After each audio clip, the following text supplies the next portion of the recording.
Welcome everybody to The Half. I'm your host, Matthew Long. Today is February 3rd. Thank God it's Friday. And tonight's show is all Super Bowl. I know a few of you over on Spreaker weren't able to hear the show from yesterday. Thursday's show will be uploaded.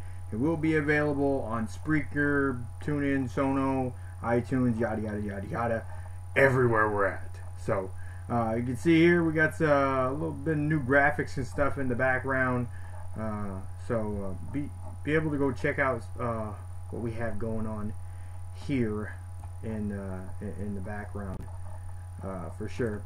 Again, to follow the show to The Half, follow myself at Matt Long Sports. Head over to the website, thechtonsports.com.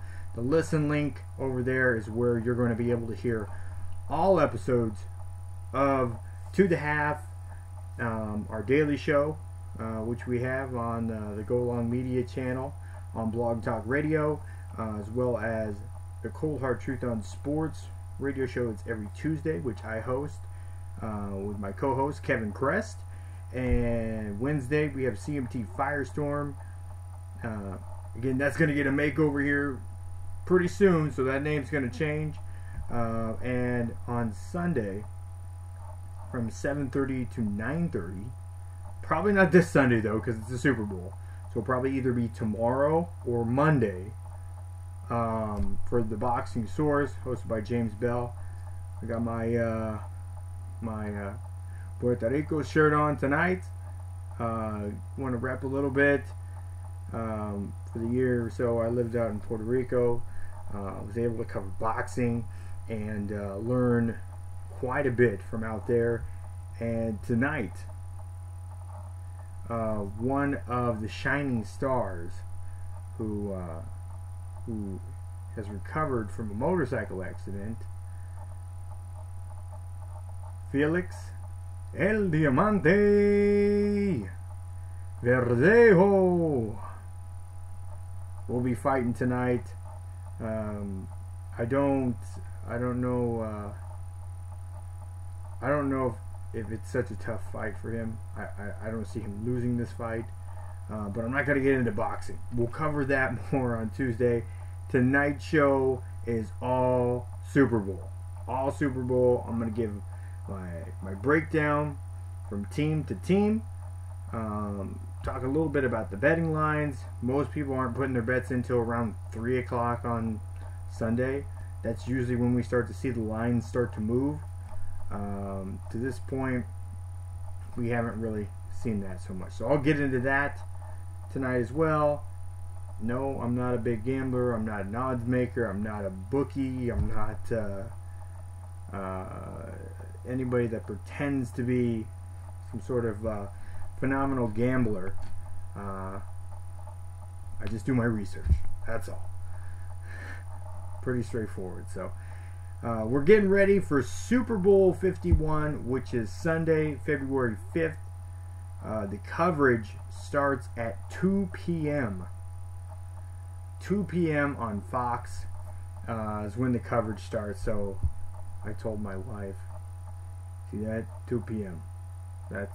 I'm off. I'm out of commission at that point. And she's like, does the game start at 2? I'm like, no. When does the game start? Whenever it starts. Sometime after Luke Bryan sings. And sometime before Lady Gaga puts on her performance. Which, what I understand is, she wants to give the performance from the roof. Because the stage, center field, is not enough.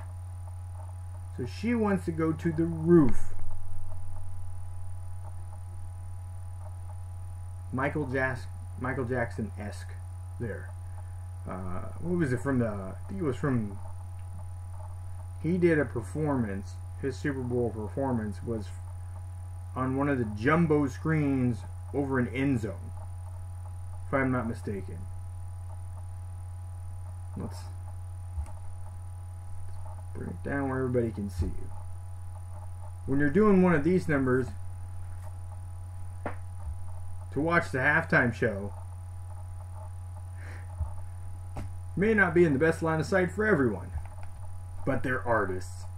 Who expected them to stay in line? Oh yeah, this is right here. See the photo up there? That's from a press conference from one of the major fights that I covered in Puerto Rico. This guy right here, Felix Verdejo. So, anyways, a little bit of background stuff. And I've been getting asked a little bit about the background stuff. So I keep a few of my credentials I've gotten from. I got the national championship game and the Shrine Bowl here. This particular one, again, YouTube Live is the only one that can see this, so I'll keep it quick. This one over here is just a picture of me and Bucks cheerleaders, but it was at Saints game. Saints game 2 years ago. Covered the Saints. I covered the Bears game. Kids got this for Father's Day, and then you see again. This is I got a couple of the first two articles that I wrote for the ESPN affiliate here in Tampa, 620 WDAE. I wrote a couple articles for the website. The first two I wrote, I hadn't framed and put up. So it just reminds me that you put in work, you're going to get there. I think there's three things that make people successful: passion, attitude, work ethic.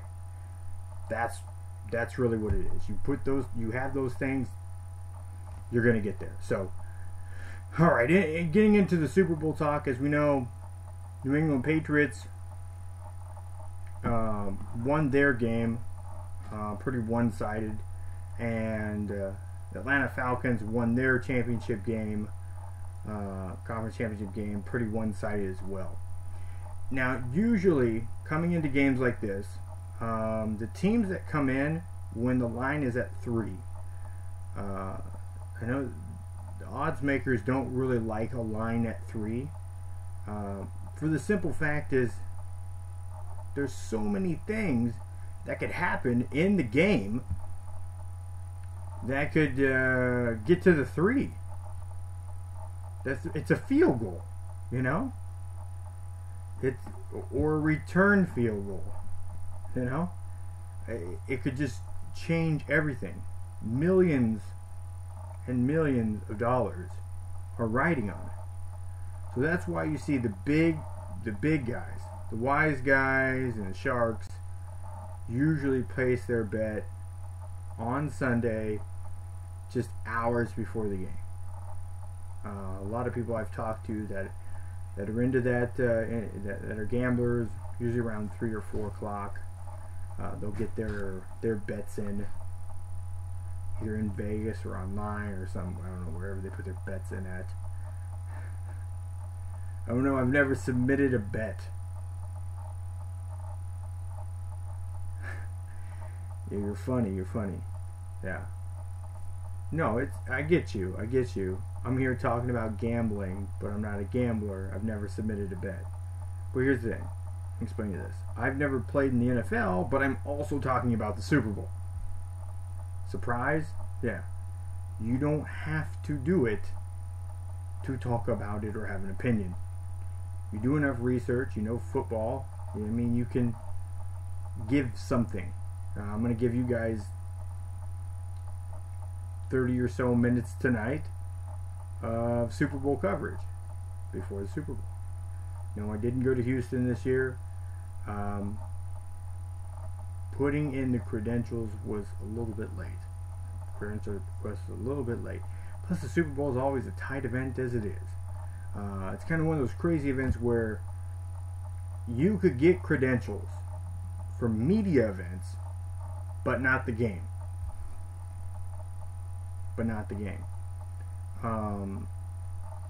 Or what they do is they'll give you game credentials, but certain number of people actually will get to go to the press or to the sideline or the press box, the sideline or something like that, and others get put in a holding area.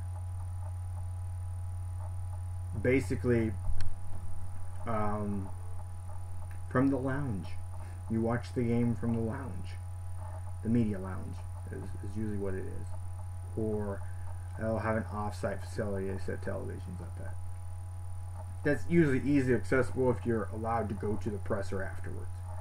So it all depends how they have things set up. So I'm going to start off with the New England Patriots. The Patriots staff are very much scheme people. And I've talked to a lot of coaches and players and stuff like that. What they do is remarkable in and of itself because they're able to change and give you a completely different look almost every time you see them. From the way they're going to run the offense, to schematics of the defense, to, you know, what they're running on special teams. You're not getting the same thing. There isn't a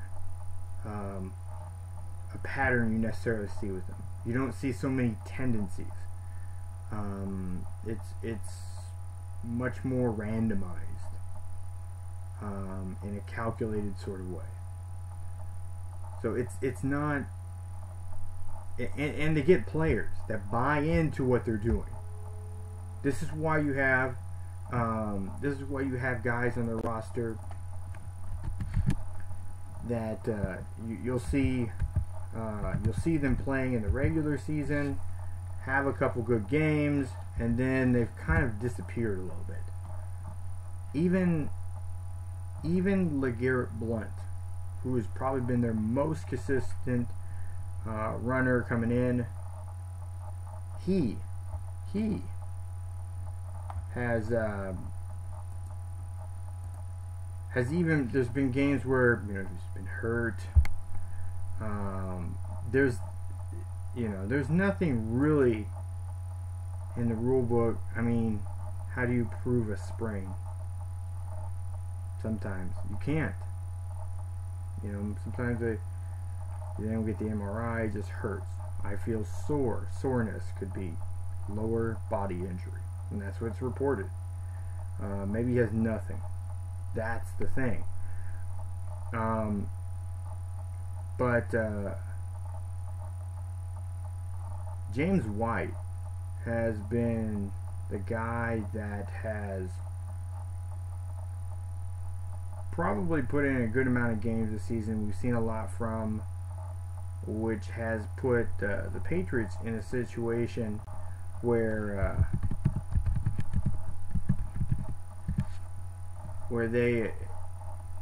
you're not seeing the same rushing totals that you would see out of some of their other backs. Maybe they're more dynamic backs.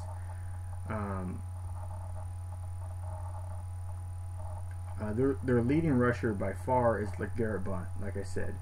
James White has been playing, I would say, more frequently as of late, but the productivity out of him hasn't been something that's tremendous. I mean, he has 166 yards on the season, but that's what they've kind of shown. Now, Dion Lewis is their true running back. He's their number 2 guy. They like to flash in there. Blunt's their feature back, and when they have all 3 of those running backs in tandem, it really does create a lot of different dynamics and angles that they can display any given week. The Patriots in this game, and here's my bold prediction. A lot's talk about Atlanta, and I will talk a little bit about Atlanta and their entourage. If you were going to place a bet, one of those side bets, I would bet the New England Patriots have more rushing yards than the Atlanta Falcons. Sounds pretty crazy. but it's not so much. All right, Blunson, he's over 1,000 yards in rushing. The other two backs that they have, Deion Lewis and James White, complementary backs. Call them third down backs, scat backs, whatever you want to call them. They work in tandem with him. He's their bruiser. He can take it every down. He can punch it in at the goal line. So he's there. He's their dependable guy. But Deion Lewis is kind of their wild card that they can throw in here at the end. He's able to follow blocks. He got some a little bit more speed, so he can catch out of the backfield. So he's kind of a little dynamic that the defense is going to have to look for.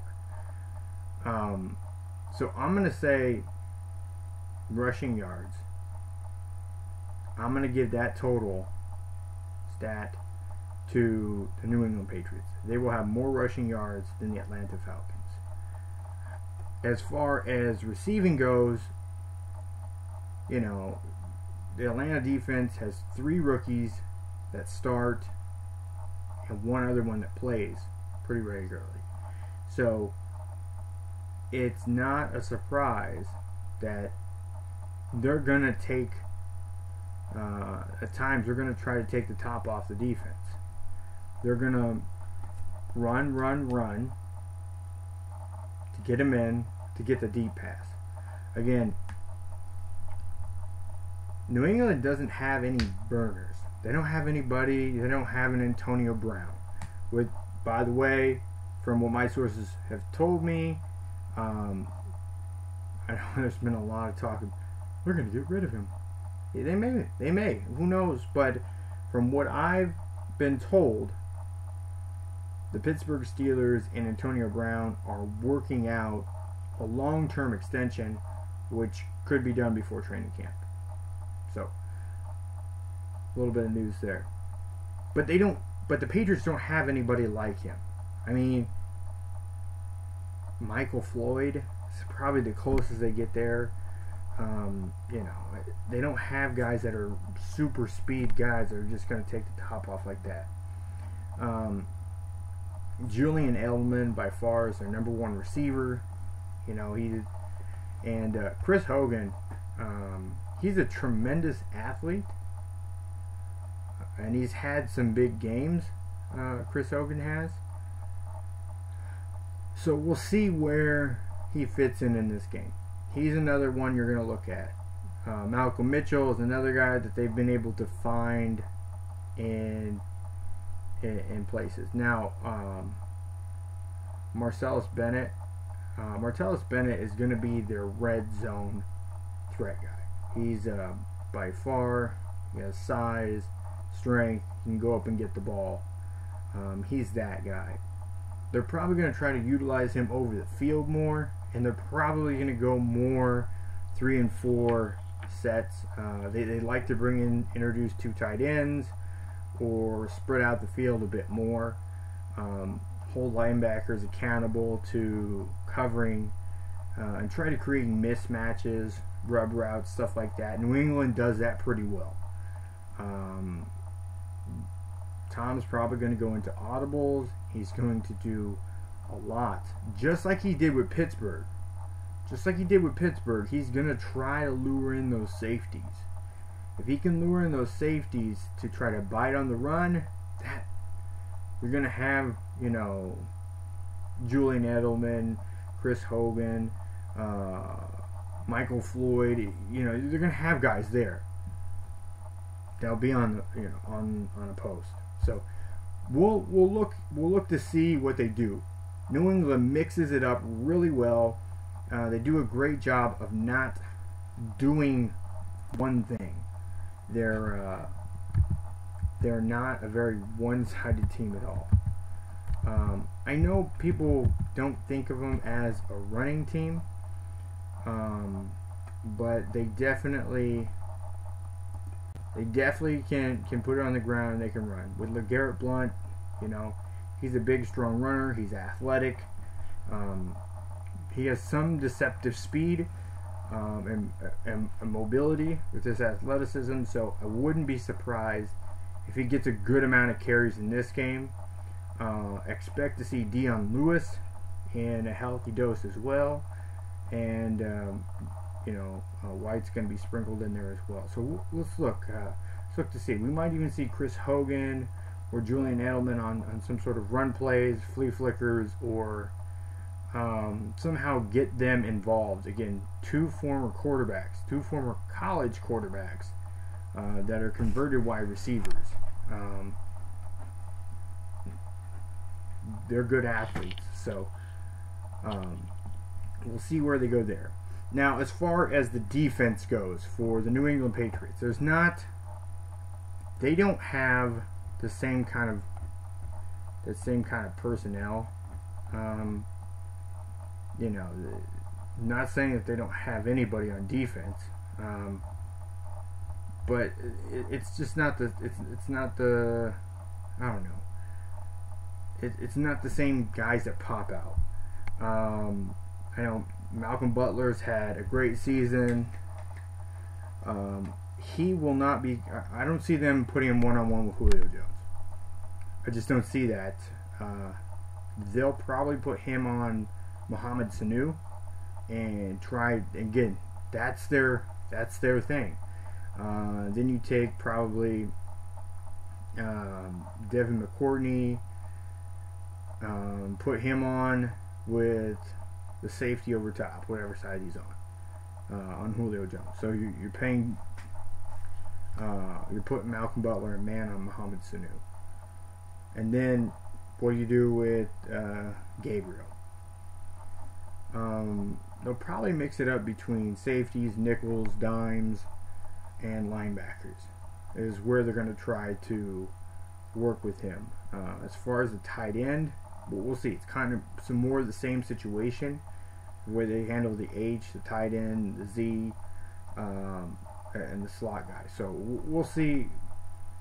This Patriots defense doesn't have any guys that are what you would say is outstanding, big names. The previous Super Bowl champion Patriots kind of in a similar light. The big difference is we learned who they were, and their contracts were still manageable, so they were big names the second and third time around. Patrick Chung, he's well known in the league. Malcolm Butler's created a name for himself. Dante Hightower, he's been able to he's been in there, has made his made his mark. Chris Long has kind of bumped around the league a little bit, but he's known by average the average NFL fan. The big thing for this game is going to be time of possession. Alright? So, Alan Branch and Malcolm Brown have huge tasks on them. They have to be able to mush in that pocket, because what Matt Ryan does is, you have your, you can see here kind of the follow. It says follow up here. If you're watching on YouTube live, follow, it says follow. That's what the place is. It says follow. Nice, huh? But what he does is, if you can picture a C, the letter C, and at the middle, letter C kind of on its side where the open end is down, okay? The center of that C is the center. That's the pocket, alright? That's the pocket that's created. So what Matt Ryan likes to do is he likes to sit at the mouth of the C that's towards the bottom, let the defensive ends wrap around, and then he moves up into the pocket, into the C, to where he can then throw over the top or wherever he needs to go. Again, he's 6'5", 6'6", he's tall. So, you add that plus another another 2.5 feet for his arm. So we're talking about, you know, his arm is, I mean, it's up there. So, you know, it's that's why when we're coming up on the draft and scouts are looking at quarterbacks, that's why they like the taller quarterbacks, because a lot of these offensive linemen are 6'2", 6'6", 6'8", 6'10", you know, they're tall. So you got to be able to see over the top of them and throw over the top of them. So those are a few of the things that are obstacles for some. Matt Ryan, he's able to kind of, I heard some people say he's a taller, younger Drew Brees, which I'm not going to give him that, but he is really accurate. And he has been able to do a lot this season. Kyle Shanahan, who will be the head coach this coming year out in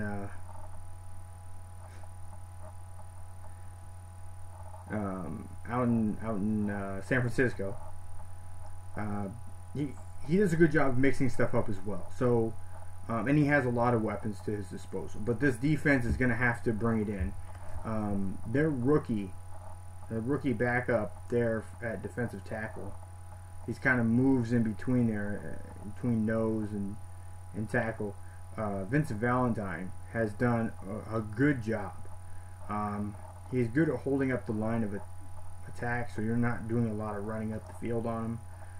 Malcolm Brown and Alan Branch have done commendable jobs as well. So mushing that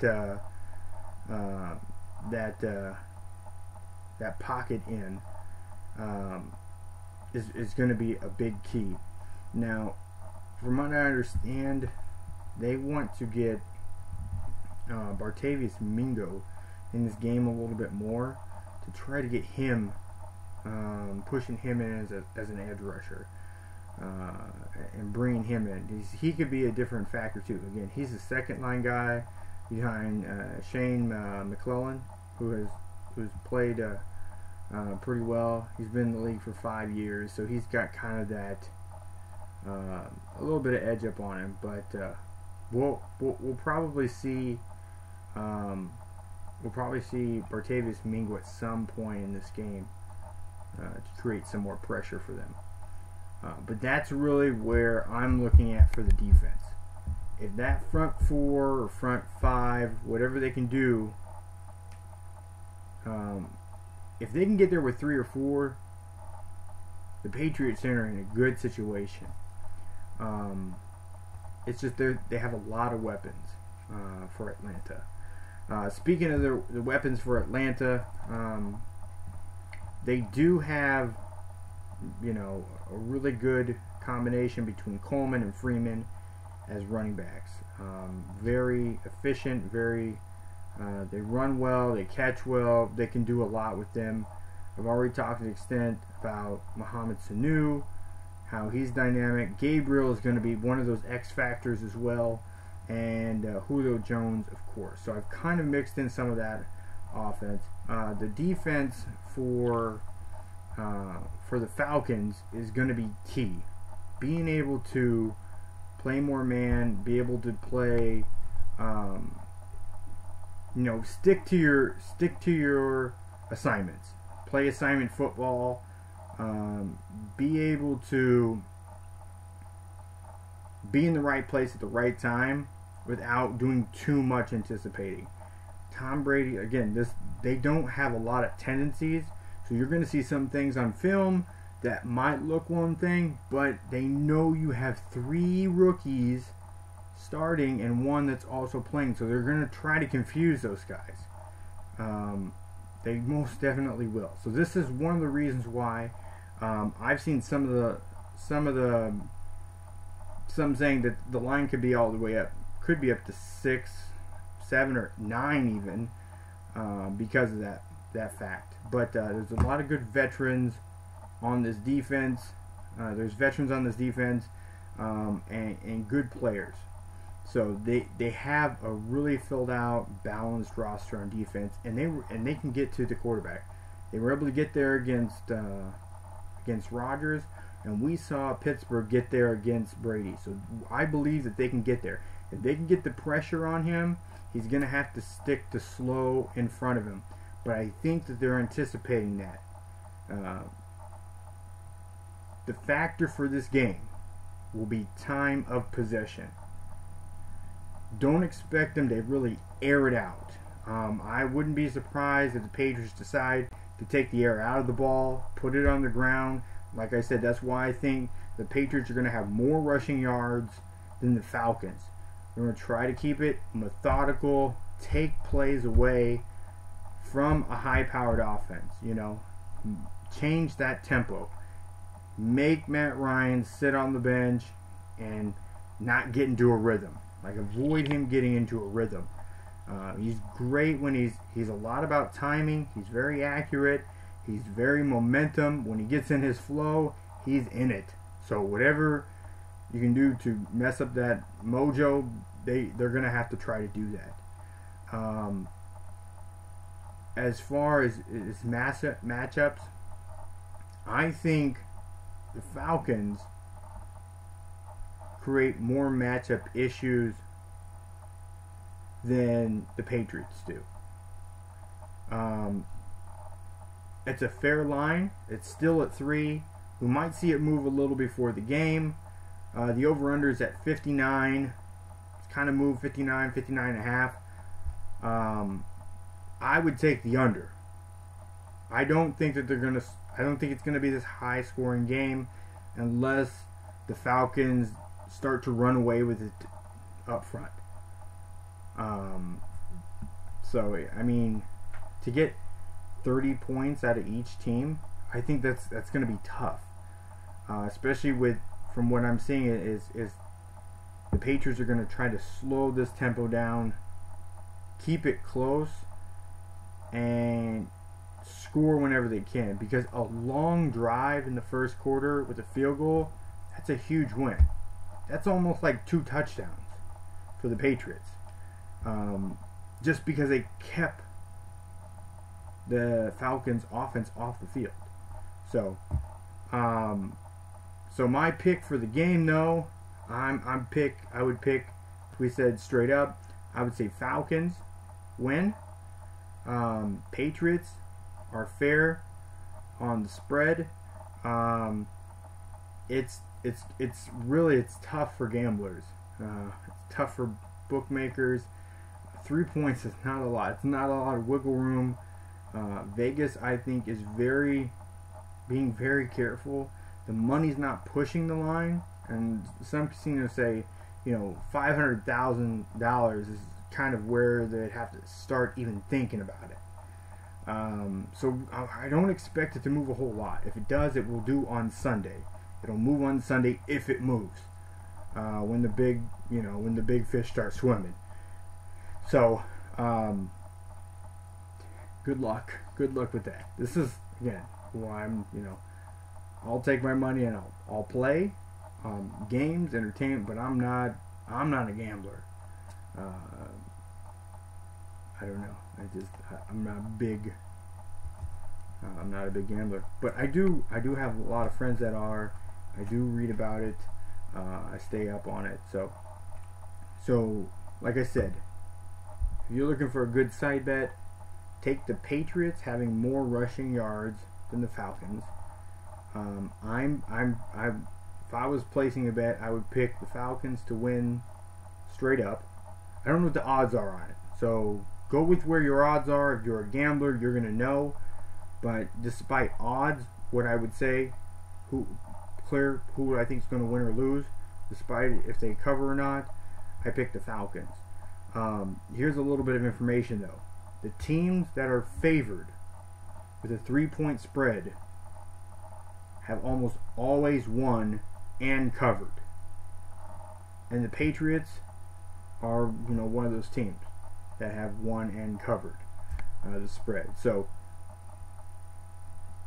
we're going to have to see where some things are going. About 66% of the bets put in have been towards the Patriots. About 63% of the money that's been collected has been for the Patriots. So about 2/3 of people think the Patriots are going to win.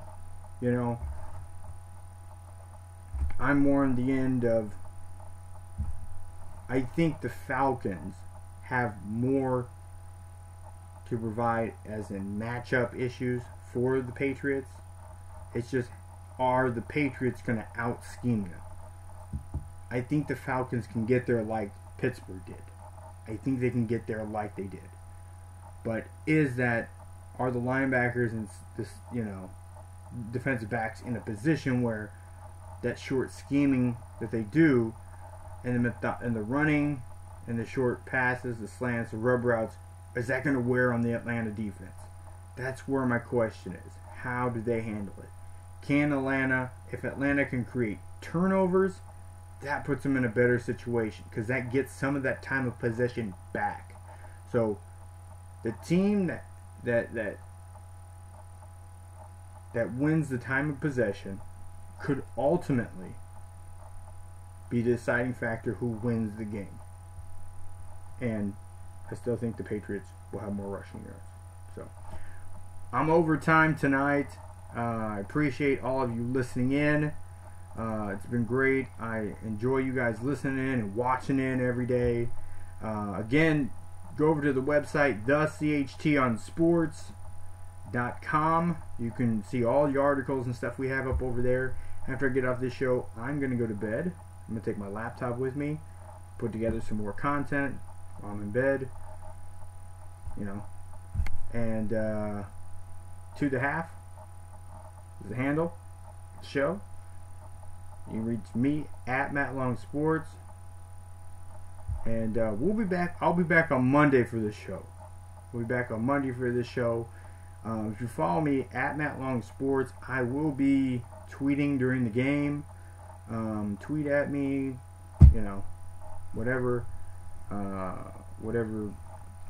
however you want to reach out to me, I'm available.